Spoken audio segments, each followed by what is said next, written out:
श्रीगणेशाय नमः। अथ श्री पंचमुखी हनुमत् कवचम्।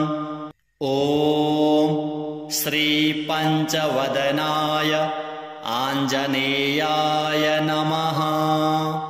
विनियोगः। ॐ अस्य श्री पंचमुख हनुमत कवच मंत्रस्य ब्रह्मा ऋषिः गायत्री छन्दः पंचमुख विराट हनुमान् देवता। ह्रीं बीजां श्रीं शक्तिः क्रौं कीलकां क्रूं कवचां क्रैं अस्त्राय फट् इति दिग्बन्धः। श्रीगरुड उवाच अथ ध्यानं प्रवक्ष्यामि शृणु सर्वाङ्गसुन्दरी। यत्कृतं देवदेवेन ध्यानं हनुमतः प्रियं पञ्चवक्त्रं महाभीमं त्रिपञ्चनयनैर्युतं बाहुभिर्दशभिर्युक्तं सर्वकामार्थसिद्धिदं। पूर्वं तु वानरं वक्त्रं कोटिसूर्यसमप्रभं दंष्ट्राकरालवदनं भ्रुकुटीकुटिलेक्षणम्। अस्यैव दक्षिणं वक्त्रं नारसिंहं महाद्भुतम् अत्युग्रतेजो वपुषं भीषणं भयनाशनं। पश्चिमं गारुडं वक्त्रं वक्रतुण्डं महाबलं सर्वनागप्रशमनं विषभूतादिकृन्तनं। उत्तरं शौकरं वक्त्रं कृष्णं दीप्तं नभोपमं पातालसिंहवेताल ज्वररोगादिकृन्तनम्। ऊर्ध्वं हयाननं घोरं दानवान्तकरं परं येन वक्त्रेण विप्रेन्द्र तारकाख्यं महासुरं। जघान शरणं तत्स्यात् सर्वशत्रुहरं परं ध्यात्वा पञ्चमुखं रुद्रं हनुमन्तं दयानिधिं। खड्गं त्रिशूलं खट्वाङ्गं पाशम् अंकुशपर्वतं मुष्टिं कौमोदकीं वृक्षं धारयन्तं कमण्डलुं। भिन्दिपालं ज्ञानमुद्रां दशभिर्मुनिपुङ्गवम् एतान्यायुधजालानि धारयन्तं भजाम्यहम्। प्रेतासनोपविष्टं तं सर्वाभरणभूषितं दिव्यमाल्याम्बरधरं दिव्यगन्धानुलेपनं सर्वाश्चर्यमयं देवं हनुमद्विश्वतोमुखं। पश्चास्यमच्युत्तमनेकविचित्रवर्णं वक्त्रं शशाङ्खशिखरं कविराजवर्यं पीताम्बरादिमुकुटैरूपशोभिताङ्गं पिङ्गाक्षमाद्यमनिशं मनसा स्मरामि। मर्कटेशं महोत्साहं सर्वशत्रुहरं परं शत्रुसंहर मां रक्ष श्रीमन्नापदमुद्धर। ॐ हरिमर्कटमर्कटमन्त्रमिदं परिलिख्यति लिख्यति वामतले यदि नश्यति नश्यति शत्रुकुलं यदि मुञ्चति मुञ्चति वामलते। ॐ हरिमर्कटाय स्वाहा। ॐ नमो भगवते पञ्चवदनाय पूर्वकपिमुखाय सकलशत्रुसंहारणाय स्वाहा।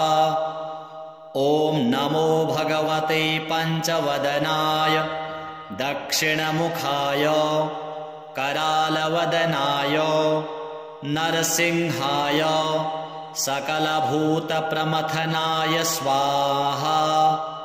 ॐ नमो भगवते पञ्चवदनाय पश्चिममुखाय गरुडाननाय सकलविषहराय स्वाहा। ॐ नमो भगवते पञ्चवदनायोत्तरमुखाय आदिवराहाय सकलसम्पत्कराय स्वाहा। ॐ नमो भगवते पञ्चवदनाय ऊर्ध्वमुखाय हयग्रीवाय सकलजनवशंकराय स्वाहा। ॐ अस्य श्री पञ्चमुख हनुमन्मन्त्रस्य श्रीरामचन्द्र ऋषिः अनुष्टुप् छन्दः पञ्चमुख वीर हनुमान् देवता हनुमानिति बीजं वायुपुत्र इति शक्तिः अञ्जनीसुत इति कीलकम् श्रीरामदूत हनुमत्प्रसाद सिद्ध्यर्थे जपे विनियोगः इति ऋष्यादिकं विन्यस्य। ॐ अञ्जनीसुताय अङ्गुष्ठाभ्यां नमः। ॐ रुद्रमूर्तये तर्जनीभ्यां नमः। ॐ वायुपुत्राय मध्यमाभ्यां नमः। ॐ अग्निगर्भाय अनामिकाभ्यां नमः। ॐ रामदूताय कनिष्ठिकाभ्यां नमः। ॐ पञ्चमुख हनुमते करतलकरपृष्ठाभ्यां नमः इति करन्यासः। ॐ अञ्जनीसुताय हृदयाय नमः। ॐ रुद्रमूर्तये शिरसे स्वाहा। ॐ वायुपुत्राय शिखायै वखट। ॐ अग्निगर्भाय कवचाय हुम्। ॐ रामदूताय नेत्रत्रयाय वखट। ॐ पञ्चमुख हनुमते अस्त्राय फट। पञ्चमुख हनुमते स्वाहा इति दिग्बन्धः। ध्यानम्। वन्दे वानरनारसिंह खगराट् क्रोडाश्ववक्रान्वितम् दिव्यालङ्करणं त्रिपश्च नयनं दैदीप्यमानं रुचा हस्ताब्जैरशिखेटपुस्तकसुधा कुम्भाङ्कुशादिहलम् खट्वाङ्गं फणिभूरुहं दशभुजं सर्वारिवीरापहम्।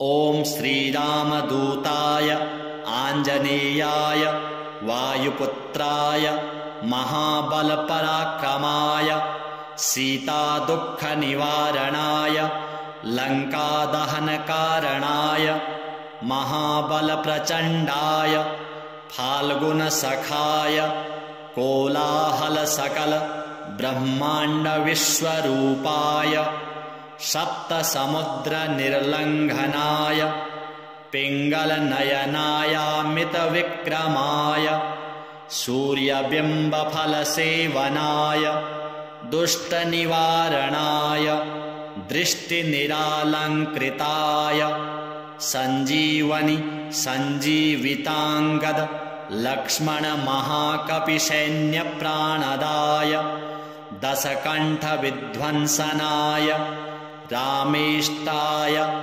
महाफाल्गुनसखाय सीतासहित रामवरप्रदाय षट्प्रयोगागम पञ्चमुख वीर हनुमन् मन्त्रजपे विनियोगः। ॐ हरिमर्कटमर्कटाय बम बम बम बम बम वौषट स्वाहा। ॐ हरिमर्कटमर्कटाय फं फं फं फं फं फट् स्वाहा। ॐ हरिमर्कटमर्कटाय खें खें खें खें खें मारणाय स्वाहा। ॐ हरिमर्कटमर्कटाय लुं लुं लुं लुं लुं आकर्षित सकल संपत्कराय स्वाहा। ॐ हरिमर्कटमर्कटाय धं धं धं धं धं शत्रुस्तंभनाय स्वाहा। ॐ टं टं टं टं टं कूर्ममूर्तये पंचमुखवीर हनुमते परयन्त्रपरतन्त्रोच्चाटनाय स्वाहा। ॐ कं खं गं घं ङं चं छं जं झं यं टं ठं डं ढं अणं तं थं दं धं नं पं फं बं भं मं यं रं लं वं शं शं सं हं लं सः स्वाहा इति दिग्बन्धः।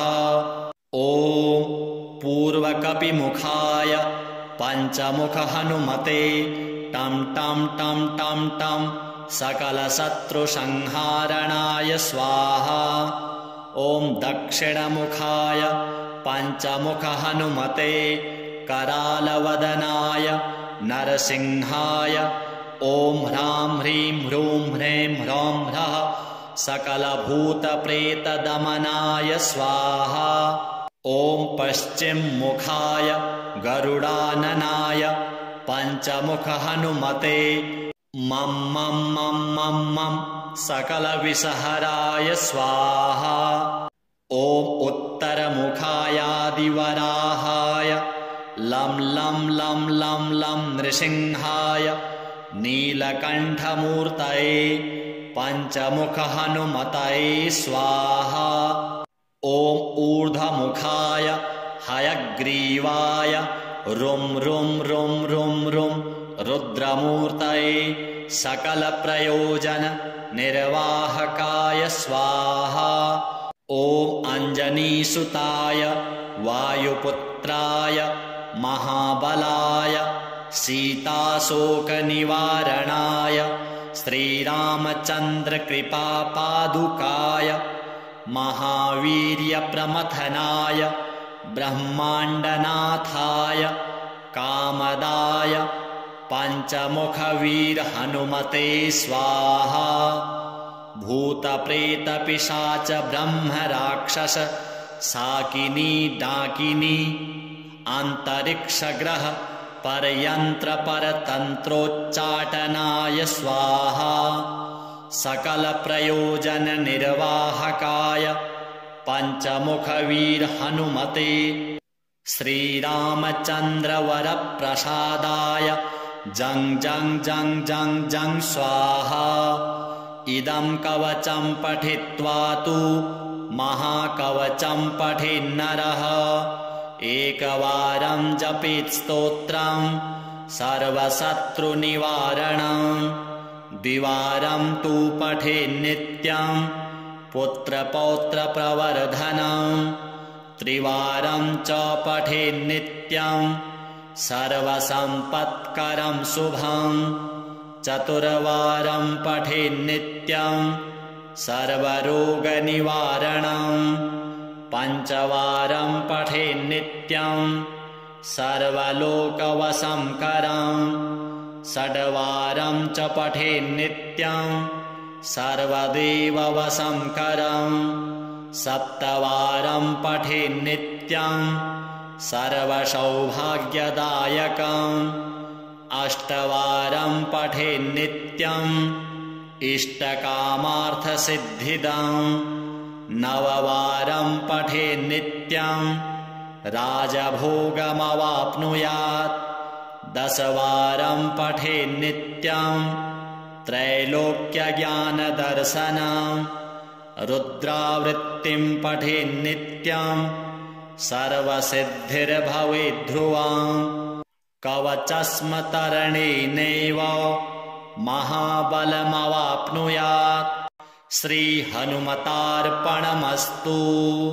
अथ ध्यानं प्रवक्ष्यामि। शृणु सर्वाङ्गसुन्दरी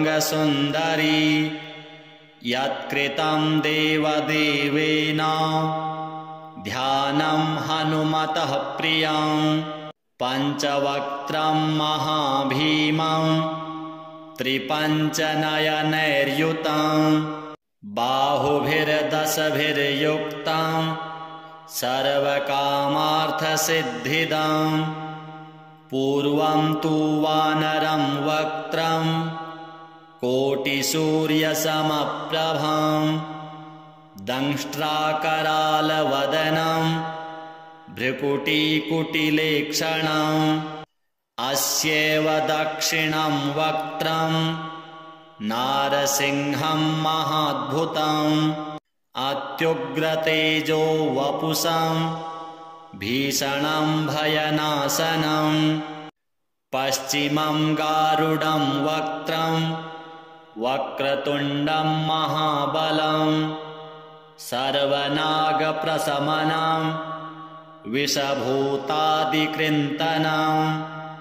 उत्तरं शौकरं वक्त्रं कृष्णं दीप्तं नभोपमं पातालसिंहवेताल ज्वररोगादिकृन्तनम्।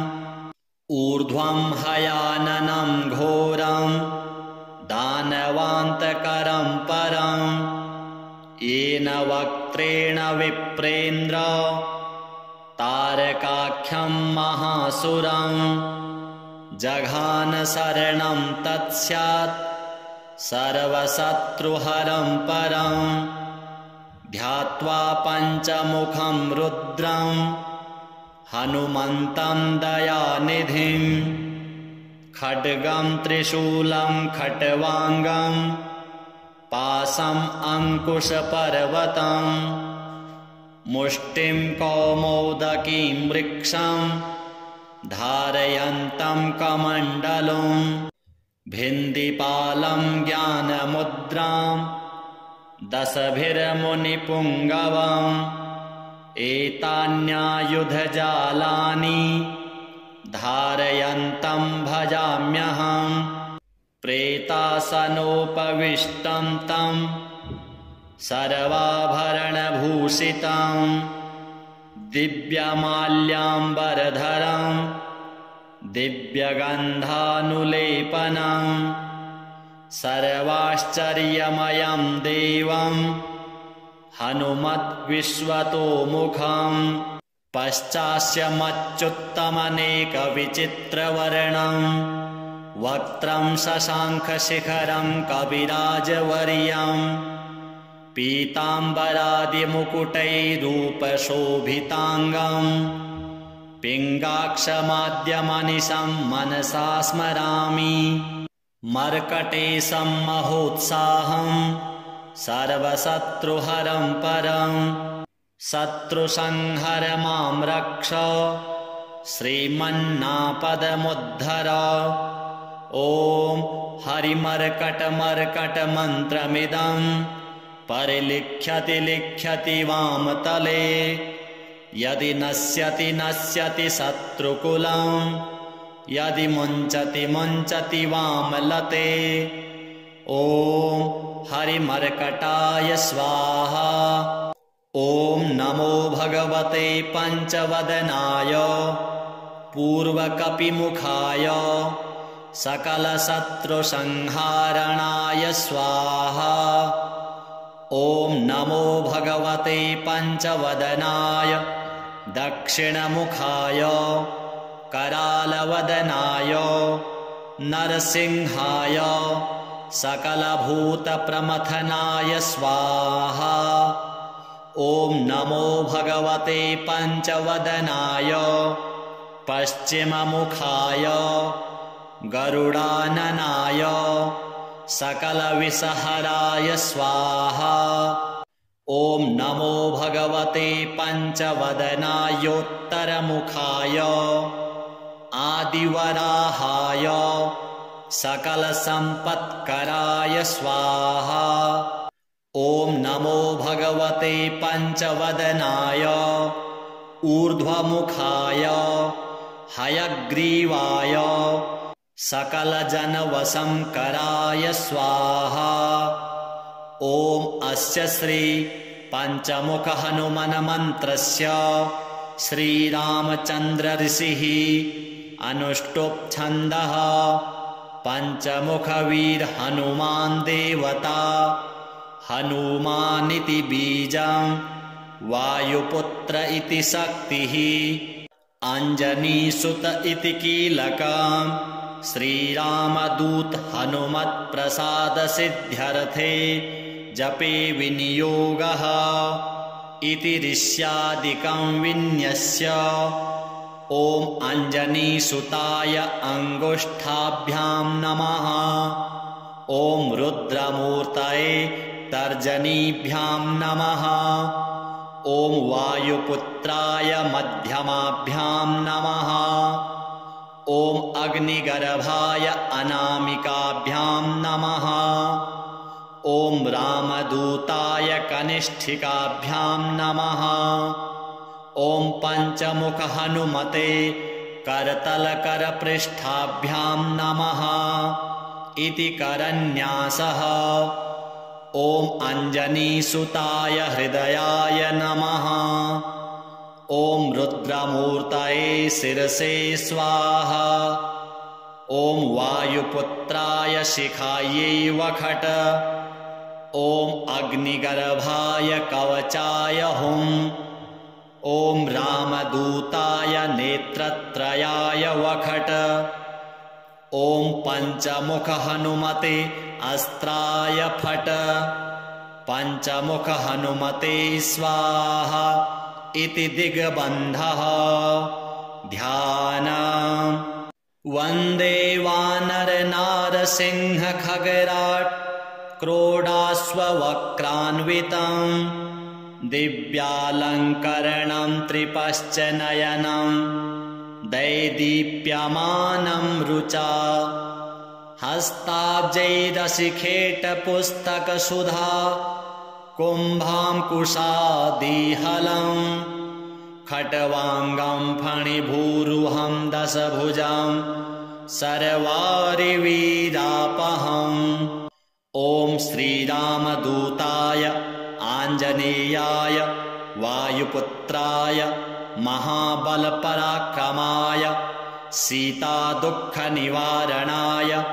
लङ्कादहनकारणाय महाबलप्रचण्डाय फाल्गुनसखाय कोलाहलसकल ब्रह्माण्डविश्वरूपाय सप्तसमुद्रनिर्लङ्घनाय पिङ्गलनयनायामितविक्रमाय सूर्यबिम्बफलसेवनाय दुष्टनिवारणाय दृष्टिनिरालङ्कृताय सञ्जीवनि सञ्जीविताङ्गद लक्ष्मणमहाकपिसैन्यप्राणदाय दशकण्ठविध्वंसनाय रामेष्टाय महाफाल्गुनसखाय सीतासहित रामवरप्रदाय षट्प्रयोगागम पञ्चमुख वीर हनुमन् मन्त्रजपे विनियोगः। ॐ हरिमर्कटमर्कटाय बं बं बं बं बं वौषट स्वाहा। ॐ हरिमर्कटमर्कटाय फं फं फं फं फं फट् स्वाहा। ॐ हरिमर्कटमर्कटाय खें खें खें खें खें मारणाय स्वाहा। ॐ हरिमर्कटमर्कटाय लुं लुं लुं लुं लुं आकर्षित सकल संपत्कराय स्वाहा। ॐ हरिमर्कटमर्कटाय धं धं धं धं धं शत्रुस्तंभनाय स्वाहा। ॐ टं टं टं टं टं कूर्ममूर्तये पंचमुख वीर हनुमते परयंत्र परतंत्रोच्चाटनाय स्वाहा। ॐ कं खं गं घं ङं चं छं जं झं यं टं ठं डं ढं अणं तं थं दं धं नं पं फं बं भं मं यं रं लं वं शं शं सं हं लं सः स्वाहा इति दिग्बन्धः। ॐ पूर्वकपिमुखाय पञ्चमुख हनुमते टं टं टं टं टं सकलशत्रुसंहारणाय स्वाहा।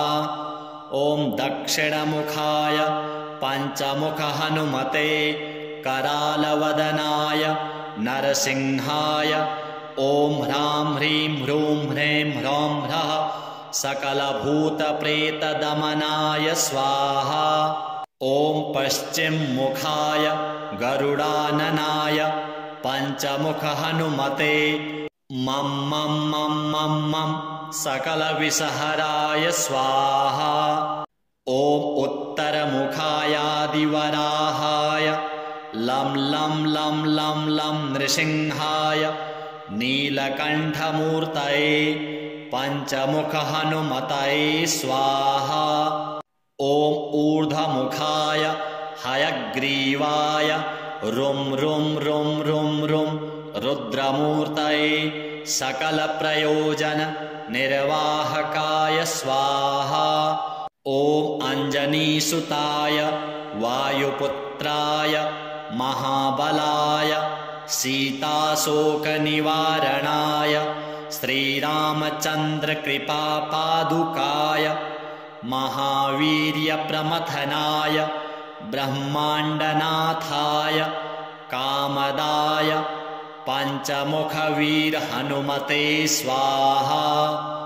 भूतप्रेतपिशाच ब्रह्मराक्षस साकिनी डाकिनी अन्तरिक्षग्रह परयन्त्रपरतन्त्रोच्चाटनाय स्वाहा।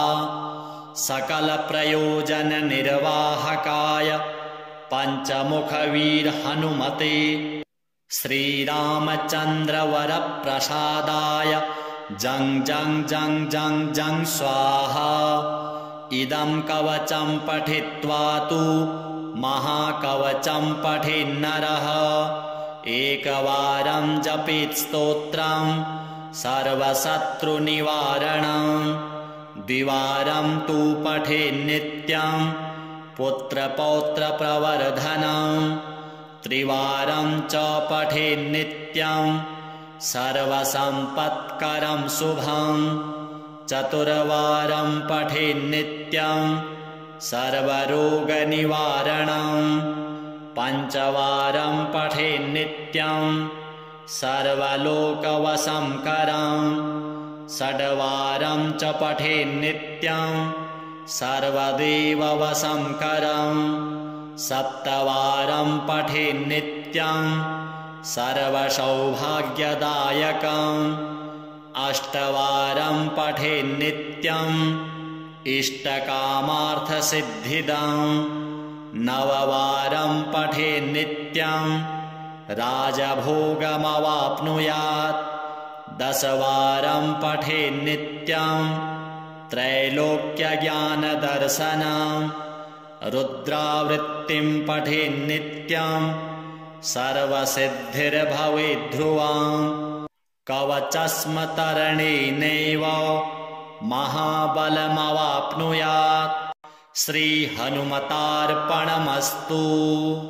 अथ ध्यानं प्रवक्ष्यामि शृणु सर्वाङ्गसुन्दरी यत्कृतं देवदेवेन ध्यानं हनुमतः प्रियं पञ्चवक्त्रं महाभीमं त्रिपञ्चनयनैर्युतं बाहुभिर्दशभिर्युक्तं सर्वकामार्थसिद्धिदं पूर्वं तु वानरं वक्त्रं कोटिसूर्यसमप्रभं दंष्ट्राकरालवदनं भ्रुकुटीकुटिलेक्षणम् अस्यैव दक्षिणं वक्त्रं नारसिंहं महाद्भुतम् अत्युग्रतेजो वपुषं भीषणं भयनाशनं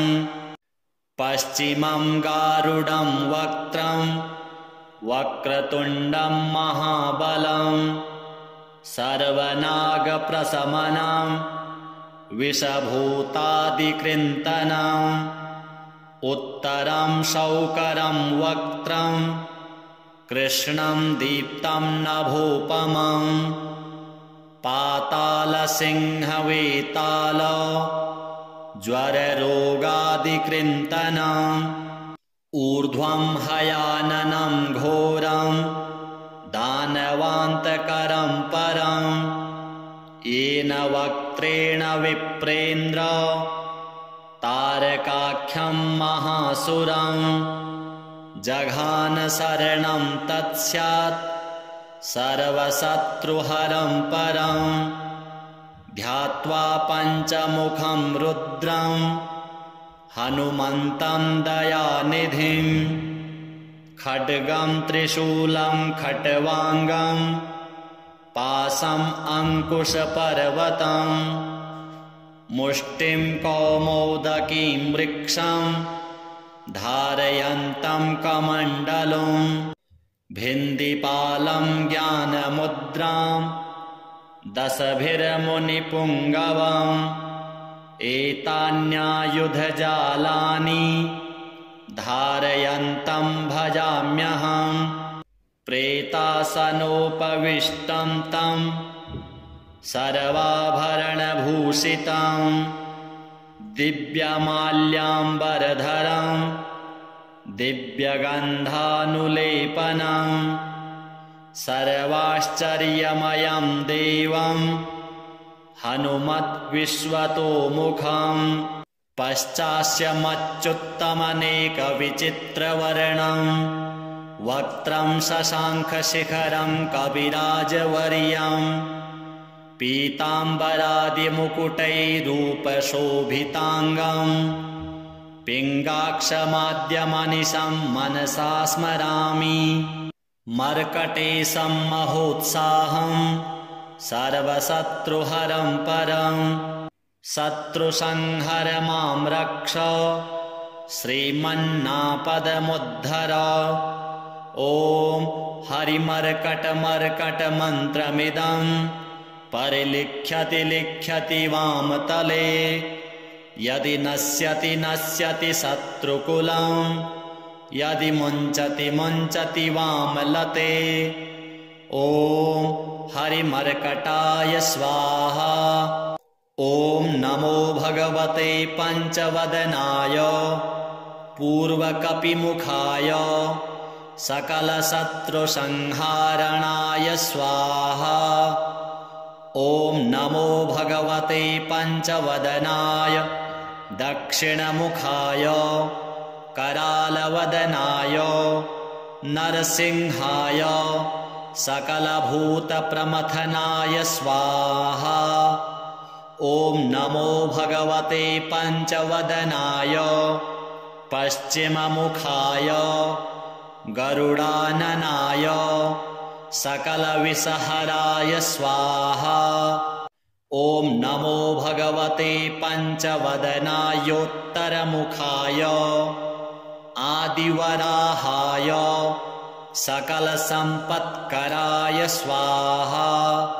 ॐ नमो भगवते पञ्चवदनाय ऊर्ध्वमुखाय हयग्रीवाय सकलजनवशंकराय स्वाहा। ॐ अस्य श्री पञ्चमुख हनुमन् मन्त्रस्य श्रीरामचन्द्र ऋषिः अनुष्टुप् छन्दः पञ्चमुख वीर हनुमान् देवता हनुमानिति बीजं वायुपुत्र इति शक्तिः अंजनीसुत इति कीलकं श्रीरामदूत हनुमत्प्रसाद सिद्ध्यर्थे जपे विनियोगः इति ऋष्यादिकं विन्यस्य ॐ अंजनीसुताय अंगुष्ठाभ्यां नमः। ॐ रुद्रमूर्तये तर्जनीभ्यां नमः। ॐ वायुपुत्राय मध्यमाभ्यां नमः। ॐ अग्निगर्भाय अनामिकाभ्यां नमः। ॐ रामदूताय कनिष्ठिकाभ्यां नमः। ॐ पञ्चमुखहनुमते करतलकरपृष्ठाभ्यां नमः इति करन्यासः। ॐ अञ्जनीसुताय हृदयाय नमः। ॐ रुद्रमूर्तये शिरसे स्वाहा। ॐ वायुपुत्राय शिखायै वखट। ॐ अग्निगर्भाय कवचाय हुम्। ॐ रामदूताय नेत्रत्रयाय वखट। ॐ पञ्चमुखहनुमते अस्त्राय फट। पञ्चमुखहनुमते स्वाहा इति दिग्बन्धः। ध्यानम्। वन्दे वानरनारसिंहखगराट् क्रोडाश्ववक्रान्वितम् दिव्यालङ्करणं त्रिपश्च नयनं दैदीप्यमानं रुचा। हस्ताब्जैरशिखेटपुस्तकसुधा कुम्भाङ्कुशादिहलम् खट्वाङ्गं फणिभूरुहं दशभुजं सर्वारिवीरापहम्। ॐ श्रीरामदूताय आञ्जनेयाय वायुपुत्राय महाबलपराक्रमाय सीतादुःखनिवारणाय लङ्कादहनकारणाय महाबलप्रचण्डाय फाल्गुनसखाय कोलाहलसकल ब्रह्माण्डविश्वरूपाय सप्तसमुद्रनिर्लङ्घनाय पिङ्गलनयनायामितविक्रमाय सूर्यबिम्बफलसेवनाय दुष्टनिवारणाय दृष्टिनिरालङ्कृताय सञ्जीवनि सञ्जीविताङ्गद लक्ष्मणमहाकपिसैन्यप्राणदाय दशकण्ठविध्वंसनाय रामेष्टाय महाफाल्गुनसखाय सीतासहित रामवरप्रदाय षट्प्रयोगागम पञ्चमुख वीरहनुमन् मन्त्रजपे विनियोगः। ॐ हरिमर्कटमर्कटाय बं बं बं बं बं वौषट् स्वाहा। ॐ हरिमर्कटमर्कटाय फं फं फं फं फं फट् स्वाहा। ॐ हरिमर्कटमर्कटाय खें खें खें खें खें मारणाय स्वाहा। ॐ हरिमर्कटमर्कटाय लुं लुं लुं लुं लुं आकर्षित सकलसम्पत्कराय स्वाहा। ॐ हरिमर्कटमर्कटाय धं धं धं धं धं शत्रुस्तम्भनाय स्वाहा। ॐ टं टं टं टं टं कूर्ममूर्तये पञ्चमुखवीरहनुमते परयन्त्रपरतन्त्रोच्चाटनाय स्वाहा। ॐ कं खं गं घं ङं चं छं जं झं यं टं ठं डं ढं अणं तं थं दं धं नं पं फं बं भं मं यं रं लं वं शं शं सं हं लं सः स्वाहा इति दिग्बन्धः। ॐ पूर्वकपिमुखाय पञ्चमुखहनुमते टं टं टं टं टं सकलशत्रुसंहारणाय स्वाहा। ॐ दक्षिणमुखाय पञ्चमुखहनुमते करालवदनाय नरसिंहाय ॐ ह्रां ह्रीं ह्रूं ह्रैं ह्रौं ह्रः सकलभूतप्रेतदमनाय स्वाहा। ॐ पश्चिममुखाय गरुडाननाय पञ्चमुखहनुमते मं मं मं मं मं सकलविषहराय स्वाहा। ॐ उत्तरमुखायादिवराहाय लं लं लं लं लं नृसिंहाय नीलकण्ठमूर्तये पञ्चमुखहनुमतये स्वाहा।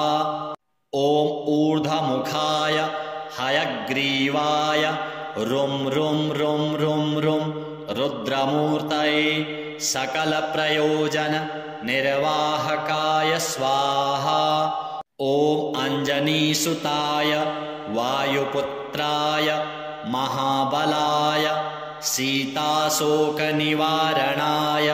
श्रीरामचन्द्रकृपापादुकाय महावीर्यप्रमथनाय ब्रह्माण्डनाथाय कामदाय पञ्चमुखवीरहनुमते स्वाहा। भूतप्रेतपिशाच ब्रह्मराक्षस साकिनी डाकिनी अन्तरिक्षग्रह परयन्त्रपरतन्त्रोच्चाटनाय स्वाहा। सकलप्रयोजननिर्वाहकाय पञ्चमुखवीरहनुमते श्रीरामचन्द्रवरप्रसादाय जं जं जं जं जं स्वाहा। इदं कवचं पठित्वा तु महाकवचं पठेन्नरः एकवारं जपेत् स्तोत्रं सर्वशत्रुनिवारणं द्विवारं तु पठेन्नित्यं पुत्रपौत्रप्रवर्धनं त्रिवारं च पठेन्नित्यं सर्वसम्पत्करं शुभं चतुर्वारं पठेन्नित्यं सर्वरोगनिवारणं पञ्चवारं पठेन्नित्यं सर्वलोकवशंकरं षड्वारं च पठेन्नित्यं सर्वदेववशंकरं सप्तवारं पठेन्नित्यं सर्वसौभाग्यदायकं अष्टवारं पठेन्नित्यं इष्टकामार्थसिद्धिदं नववारं पठेन्नित्यं राजभोगमवाप्नुयात् दशवारं पठेन्नित्यं त्रैलोक्यज्ञानदर्शनं रुद्रावृत्तिं पठेन्नित्यं सर्वसिद्धिर्भवेद्ध्रुवं कवचस्मतरणेनैव महाबलमवाप्नुयात् श्रीहनुमतार्पणमस्तु। अथ ध्यानं प्रवक्ष्यामि शृणु सर्वाङ्गसुन्दरी यत्कृतं देवदेवेन ध्यानं हनुमतः प्रियं पञ्चवक्त्रं महाभीमं त्रिपञ्चनयनैर्युतं बाहुभिर्दशभिर्युक्तं सर्वकामार्थसिद्धिदं पूर्वं तु वानरं वक्त्रं कोटिसूर्यसमप्रभं दंष्ट्राकरालवदनं भ्रुकुटीकुटिलेक्षणम् अस्यैव दक्षिणं वक्त्रं नारसिंहं महाद्भुतम् अत्युग्रतेजो वपुषं भीषणं भयनाशनं पश्चिमं गारुडं वक्त्रं वक्रतुण्डं महाबलं सर्वनागप्रशमनं विषभूतादिकृन्तनं उत्तरं शौकरं वक्त्रं कृष्णं दीप्तं नभोपमं पातालसिंहवेताल ज्वररोगादिकृन्तनं ऊर्ध्वं हयाननं घोरं दानवान्तकरं परं येन वक्त्रेण विप्रेन्द्र तारकाख्यं महासुरं जघान शरणं तत्स्यात् सर्वशत्रुहरं परं ध्यात्वा पञ्चमुखं रुद्रं हनुमन्तं दयानिधिं खड्गं त्रिशूलं खट्वाङ्गं पाशम् अंकुशपर्वतं मुष्टिं कौमोदकीं वृक्षं धारयन्तं कमण्डलुं भिन्दिपालं ज्ञानमुद्रां दशभिर्मुनिपुङ्गवम् एतान्यायुधजालानि धारयन्तं भजाम्यहम् प्रेतासनोपविष्टं तं सर्वाभरणभूषितं दिव्यमाल्याम्बरधरं दिव्यगन्धानुलेपनं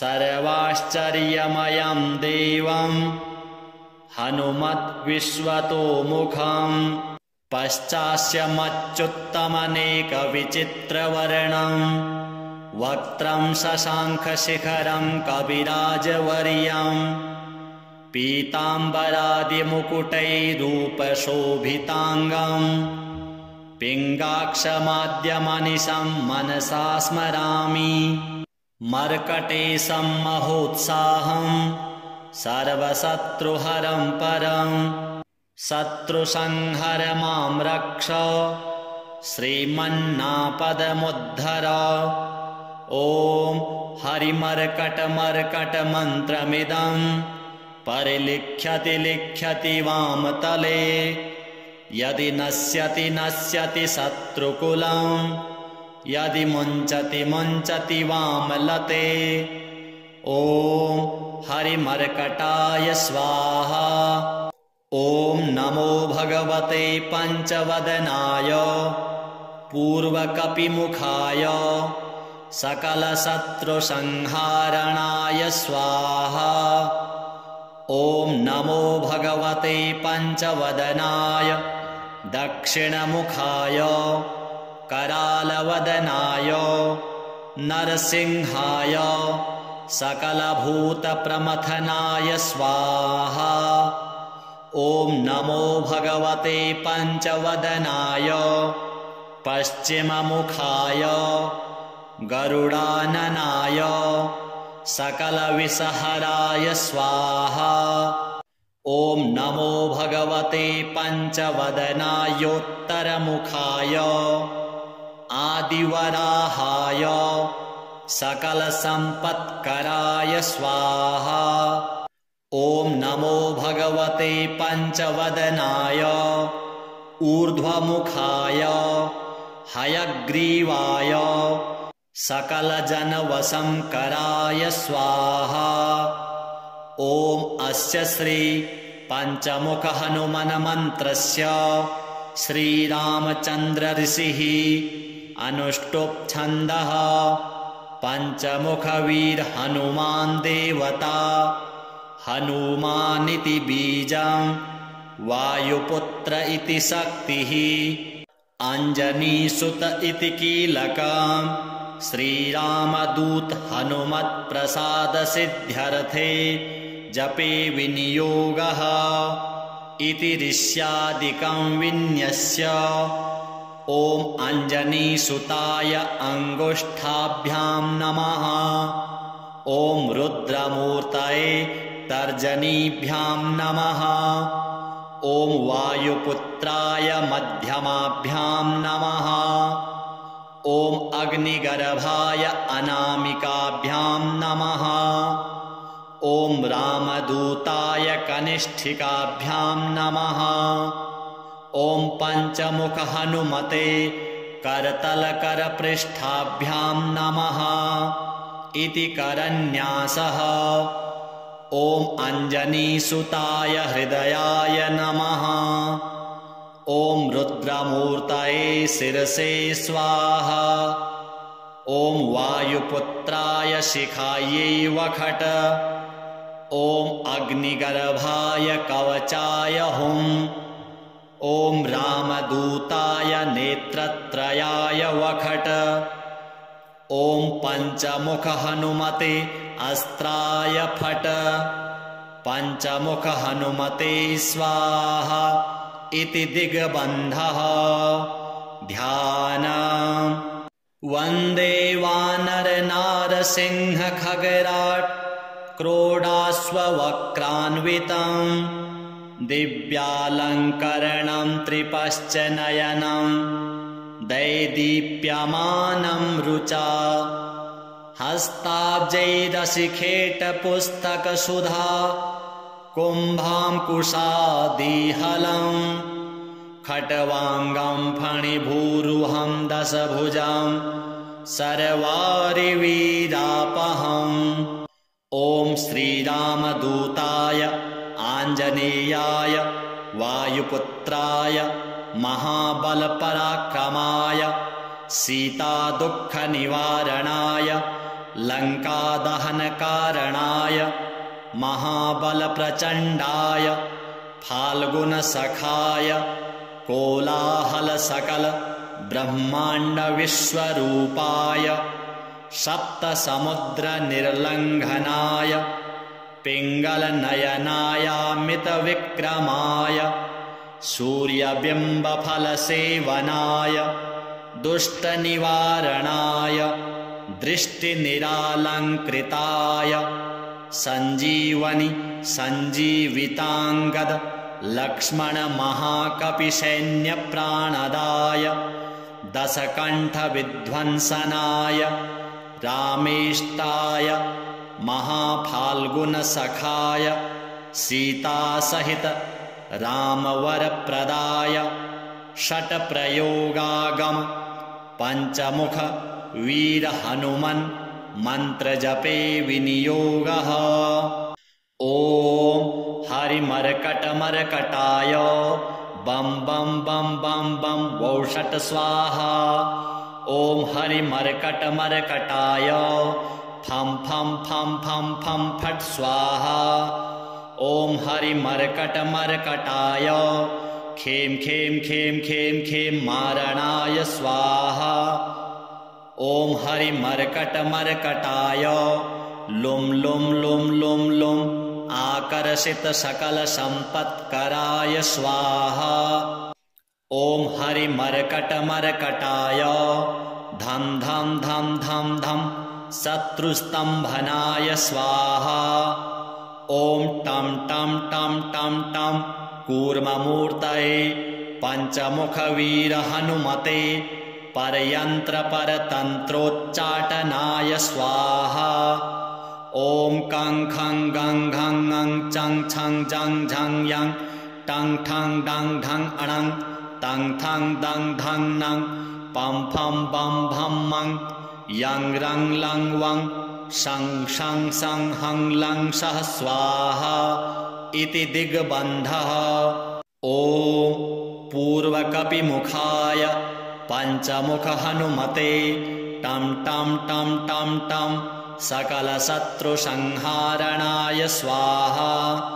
ॐ दक्षिणमुखाय पञ्चमुख हनुमते करालवदनाय नरसिंहाय ॐ ह्रां ह्रीं ह्रूं ह्रैं ह्रौं ह्रः सकलभूतप्रेतदमनाय स्वाहा। ॐ पश्चिममुखाय गरुडाननाय पञ्चमुख हनुमते मं मं मं मं मं सकलविषहराय स्वाहा। ॐ उत्तरमुखायादिवराहाय लं लं लं लं लं नृसिंहाय नीलकण्ठमूर्तये पञ्चमुख हनुमतये स्वाहा। ॐ ऊर्ध्वमुखाय हयग्रीवाय रुं रुं रुं रुं रुं रुद्रमूर्तये सकलप्रयोजन निर्वाहकाय स्वाहा। ॐ अञ्जनीसुताय वायुपुत्राय महाबलाय सीताशोकनिवारणाय श्रीरामचन्द्रकृपापादुकाय महावीर्यप्रमथनाय ब्रह्माण्डनाथाय कामदाय पञ्चमुखवीर हनुमते स्वाहा भूतप्रेतपिशाच ब्रह्मराक्षस साकिनी डाकिनी अन्तरिक्षग्रह परयन्त्र परतन्त्रोच्चाटनाय स्वाहा सकलप्रयोजन निर्वाहकाय पञ्चमुखवीर हनुमते श्रीरामचन्द्रवर प्रसादाय जं जं जं जं जं स्वाहा इदं कवचं पठित्वा तु महाकवचं पठेन्नरः एकवारं जपेत् स्तोत्रं सर्वशत्रुनिवारणं द्विवारं तु पठेन्नित्यं पुत्रपौत्रप्रवर्धनं त्रिवारं च पठेन्नित्यं सर्वसम्पत्करं शुभं चतुर्वारं पठेन्नित्यं सर्वरोगनिवारणं पञ्चवारं पठेन्नित्यं सर्वलोकवशंकरं षड्वारं च पठेन्नित्यं सर्वदेववशंकरं सप्तवारं पठेन्नित्यं सर्वसौभाग्यदायकं अष्टवारं पठेन्नित्यं इष्टकामार्थसिद्धिदं नववारं पठेन्नित्यं राजभोगमवाप्नुयात् दशवारं पठेन्नित्यं त्रैलोक्यज्ञानदर्शनं रुद्रावृत्तिं पठेन्नित्यं सर्वसिद्धिर्भवेद्ध्रुवं कवचस्मतरणेनैव महाबलमवाप्नुयात् श्रीहनुमतार्पणमस्तु।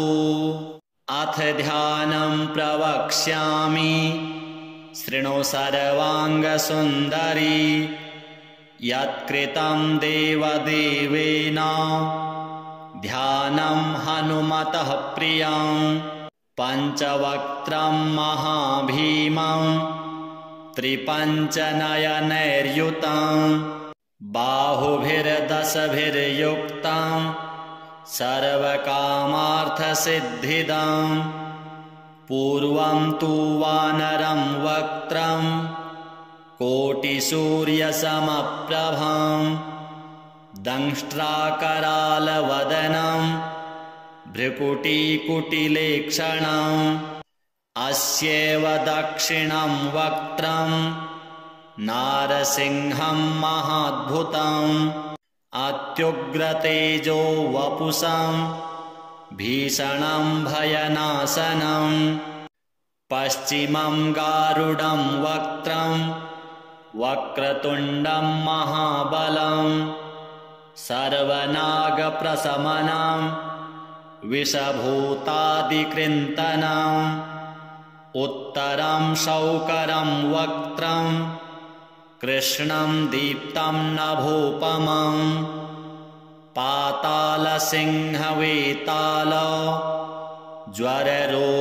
ज्वररोगादिकृन्तनं ऊर्ध्वं हयाननं घोरं दानवान्तकरं परं येन वक्त्रेण विप्रेन्द्र तारकाख्यं महासुरं जघान शरणं तत्स्यात् सर्वशत्रुहरं परं ध्यात्वा पञ्चमुखं रुद्रं हनुमन्तं दयानिधिं खड्गं त्रिशूलं खट्वाङ्गं पाशम् अंकुशपर्वतं मुष्टिं कौमोदकीं वृक्षं धारयन्तं कमण्डलुं भिन्दिपालं ज्ञानमुद्रां दशभिर्मुनिपुङ्गवम् एतान्यायुधजालानि धारयन्तं भजाम्यहम् प्रेतासनोपविष्टं तं सर्वाभरणभूषितं दिव्यमाल्याम्बरधरं दिव्यगन्धानुलेपनम् सर्वाश्चर्यमयं देवं हनुमद्विश्वतोमुखम् पश्चास्यमच्युत्तमनेकविचित्रवर्णम् वक्त्रं शशाङ्खशिखरं कविराजवर्यम् पीताम्बरादिमुकुटैरूपशोभिताङ्गम् पिङ्गाक्षमाद्यमनिशं मनसा स्मरामि मर्कटेशं महोत्साहं सर्वशत्रुहरं परं शत्रुसंहर मां रक्ष श्रीमन्नापदमुद्धर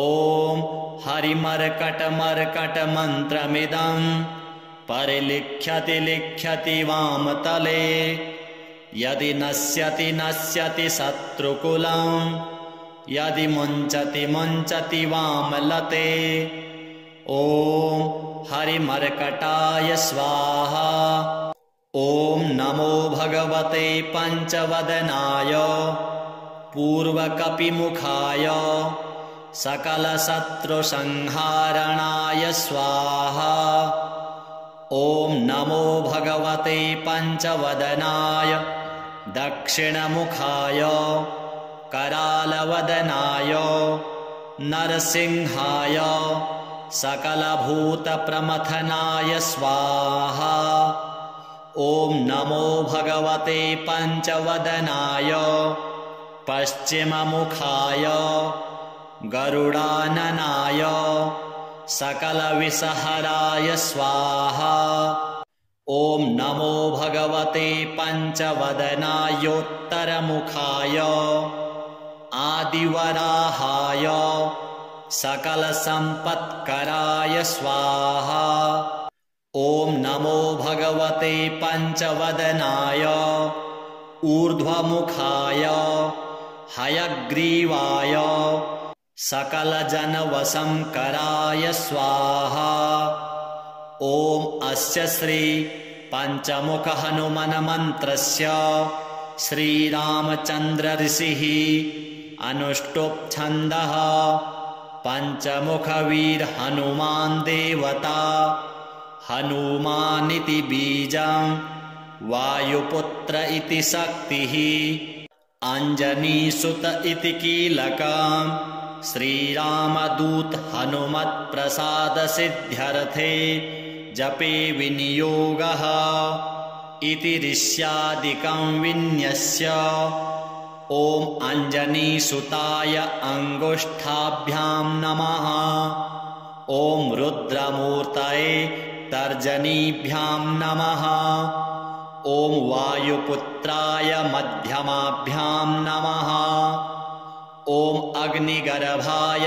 अनामिकाभ्यां नमः ॐ रामदूताय कनिष्ठिकाभ्यां नमः ॐ पञ्चमुख हनुमते करतलकरपृष्ठाभ्यां नमः इति करन्यासः ॐ अञ्जनीसुताय हृदयाय नमः ॐ रुद्रमूर्तये शिरसे स्वाहा ॐ वायुपुत्राय शिखायै वखट ॐ अग्निगर्भाय कवचाय हुं ॐ रामदूताय नेत्रत्रयाय वखट ॐ पञ्चमुख हनुमते अस्त्राय फट पञ्चमुख हनुमते स्वाहा इति दिग्बन्धः ध्यानम् वन्दे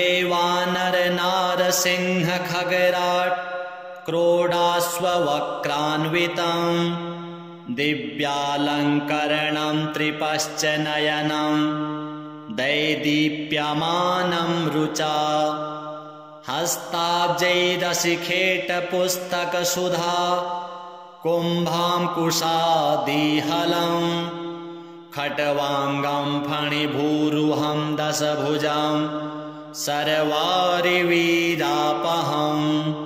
ॐ श्रीरामदूताय आञ्जनेयाय वायुपुत्राय महाबलपराक्रमाय सीतादुःखनिवारणाय लङ्कादहनकारणाय महाबलप्रचण्डाय फाल्गुनसखाय कोलाहलसकल ब्रह्माण्डविश्वरूपाय सप्तसमुद्रनिर्लङ्घनाय पिङ्गलनयनायामितविक्रमाय सूर्यबिम्बफलसेवनाय दुष्टनिवारणाय दृष्टिनिरालङ्कृताय सञ्जीवनि सञ्जीविताङ्गद लक्ष्मणमहाकपिसैन्यप्राणदाय दशकण्ठविध्वंसनाय रामेष्टाय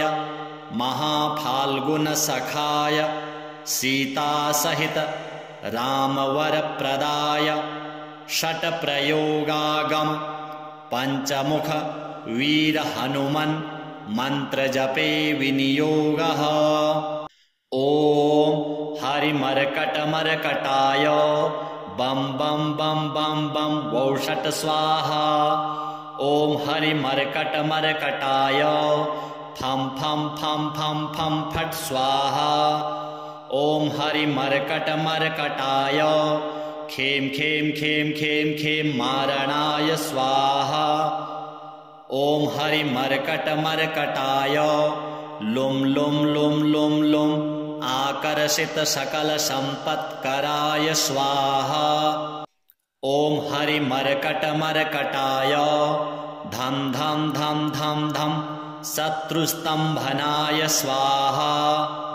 ॐ टं टं टं टं टं कूर्ममूर्तये पञ्चमुखवीरहनुमते परयन्त्रपरतन्त्रोच्चाटनाय स्वाहा। ॐ कं खं गं घं ङं चं छं जं झं यं टं ठं डं ढं अणं तं थं दं धं नं पं फं बं भं मं यं रं लं वं शं शं सं हं लं सः स्वाहा इति दिग्बन्धः। ॐ पूर्वकपिमुखाय पञ्चमुखहनुमते टं टं टं टं टं सकलशत्रुसंहारणाय स्वाहा। ॐ दक्षिणमुखाय पञ्चमुखहनुमते करालवदनाय नरसिंहाय ॐ ह्रां ह्रीं ह्रूं ह्रैं ह्रौं ह्रः सकलभूतप्रेतदमनाय स्वाहा। ॐ पश्चिममुखाय गरुडाननाय पञ्चमुखहनुमते मं मं मं मं मं सकलविषहराय स्वाहा। ॐ उत्तरमुखायादिवराहाय लं लं लं लं लं नृसिंहाय नीलकण्ठमूर्तये पञ्चमुखहनुमतये स्वाहा। ॐ ऊर्ध्वमुखाय हयग्रीवाय रुं रुं रुं रुं रुं रुद्रमूर्तये सकलप्रयोजन निर्वाहकाय स्वाहा। ॐ अञ्जनीसुताय वायुपुत्राय महाबलाय सीताशोकनिवारणाय श्रीरामचन्द्रकृपापादुकाय महावीर्यप्रमथनाय ब्रह्माण्डनाथाय कामदाय पञ्चमुखवीरहनुमते स्वाहा। भूतप्रेतपिशाच ब्रह्मराक्षस साकिनी डाकिनी अन्तरिक्षग्रह परयन्त्रपरतन्त्रोच्चाटनाय स्वाहा। सकलप्रयोजननिर्वाहकाय पञ्चमुखवीरहनुमते श्रीरामचन्द्रवरप्रसादाय जं जं जं जं जं स्वाहा। इदं कवचं पठित्वा तु महाकवचं पठेन्नरः एकवारं जपेत् स्तोत्रं सर्वशत्रुनिवारणं द्विवारं तु पठेन्नित्यं पुत्रपौत्रप्रवर्धनं त्रिवारं च पठेन्नित्यं सर्वसम्पत्करं शुभं चतुर्वारं पठेन्नित्यं सर्वरोगनिवारणं पञ्चवारं पठेन्नित्यं सर्वलोकवशंकरं षड्वारं च पठेन्नित्यं सर्वदेववशंकरं सप्तवारं पठेन्नित्यं सर्वसौभाग्यदायकं अष्टवारं पठेन्नित्यं इष्टकामार्थसिद्धिदं नववारं पठेन्नित्यं राजभोगमवाप्नुयात् दशवारं पठेन्नित्यं त्रैलोक्यज्ञानदर्शनं रुद्रावृत्तिं पठेन्नित्यं सर्वसिद्धिर्भवेद्ध्रुवं कवचस्मतरणेनैव महाबलमवाप्नुयात्। श्रीहनुमतार्पणमस्तु।